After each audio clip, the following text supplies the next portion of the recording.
if we can truly recognize that there's something already fully functional in all of us that has the capacity to notice whatever the thoughts are, good, bad, or indifferent, right? And just let it rip. Doesn't mean we need to act on it or, say any old thing that goes through our head, but just to remain present for it. In the privacy of our own head, let it be seen. I agree that it takes a certain amount of courage to do that because we don't know the full extent of what's down there, right? Until we're really ready to let it all be seen. And then we can see that what comes up isn't infinite. It has a finite storyline. It's our thought about it is much more scary than the reality of it. Much more. But when we actually let it arise, it just takes the teeth out of it. At the beginning of on the first page, actually, of the Course in Miracles, it says, nothing that's real can be threatened, nothing that's unreal exists. Therein lies the peace of God. Nothing real can be threatened. What we essentially are it can't be threatened. It's what we are, right? And so that's what we've been pointing to, just this sense of awareness, presence, consciousness, spirit, whatever you want to call it. Those are all just different words to point to the same thing. Once you've noticed what that is, the words aren't important.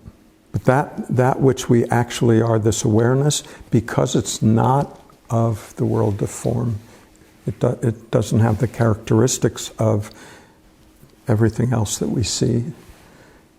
That's why it can't be harmed. So we may have some really challenging things that have happened in our life. Some of us more than others. But I would suggest that none of us have gotten by unscathed, right? In terms of being challenged by life. But what about consciousness? I mean, in this moment, is there consciousness? Is there awareness? Has that been harmed? Again, I'm not talking about memory or thoughts or ideas or current situation or health or all of that, life situation. That's all of the world of form. But what's aware of that, has that ever been harmed? What's real cannot be threatened. The other part of that, what's unreal doesn't exist. It doesn't mean that, these don't exist. It just means that this form, this organism, only exists within awareness. No awareness.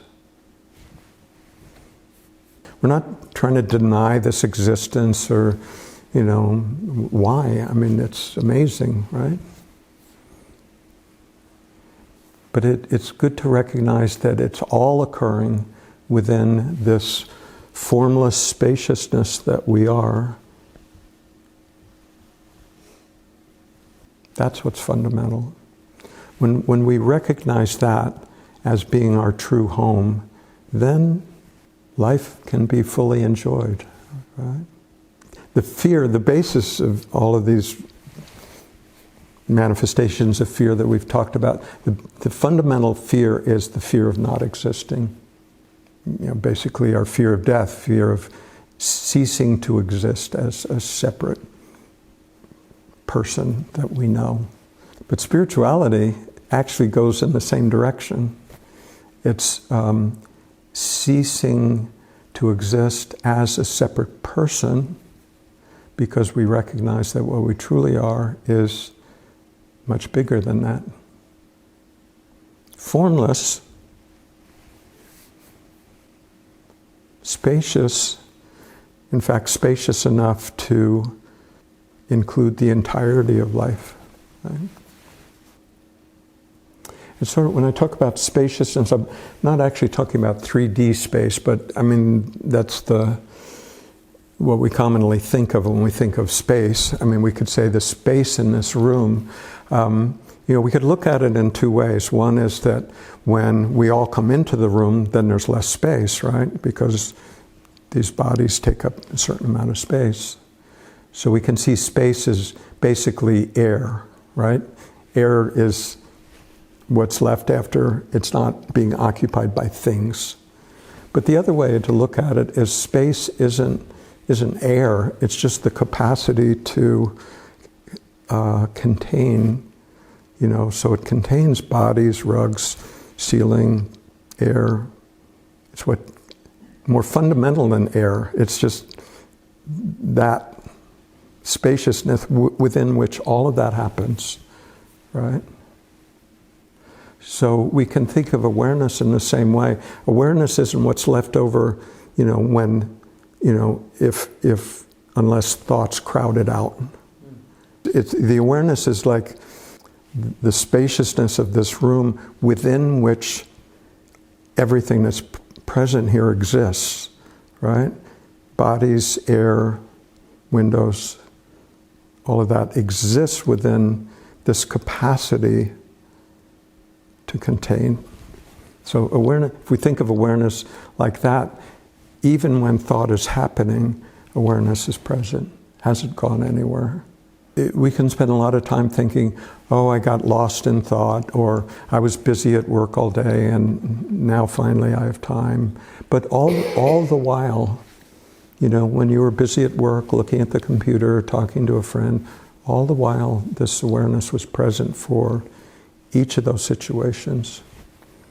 So it's not like it's an elusive thing. We miss it because it's so ever present. But in spirituality, when we point to awareness, it's like, I'm not so sure, that looks like a scary place, right? Because who would I be if I discovered that that's what I am, just this sort of empty, spacious, alive, but empty space for all of this to happen? Who would I be? Good question, huh? But that's also the freedom, right? The freedom in recognizing that what I essentially am is beyond harm. And yes, life goes on. We'll all have experiences in the future. Not all of them will be easy, right? All happening within this spaciousness of what we truly are. And since that spaciousness doesn't have a form, it doesn't have a duration, doesn't have a size, doesn't have a gender, doesn't have a history, it doesn't have any of that, it's just presence, right? That's the freedom, But from, a personal self, it's like, I don't want to, what I feel like I am may be a little constraining. I may feel a little uncomfortable in my personality, let's say. That may feel a little uncomfortable, but I don't know about this idea about being. It's not like you are a separate person now and you're going to make this evolutionary jump to something that you're not. The truth of the matter is what's living this life already is that. And it's just a thought that, no, it's not, it's me. I'm doing it. Look at me.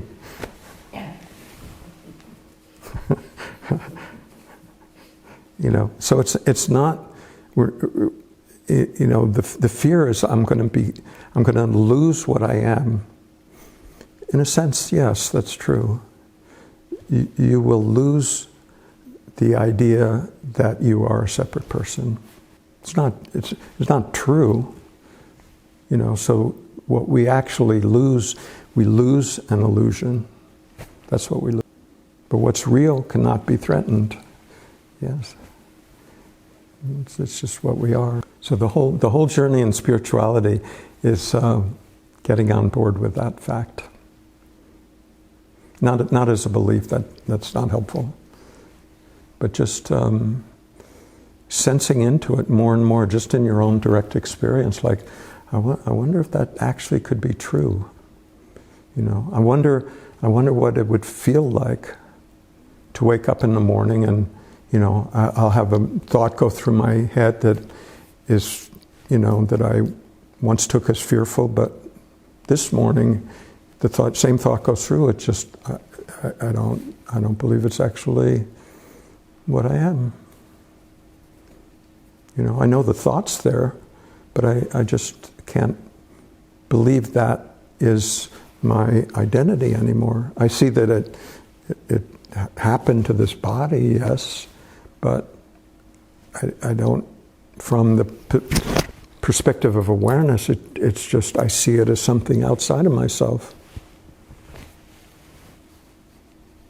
That's the freedom. That's the liberation.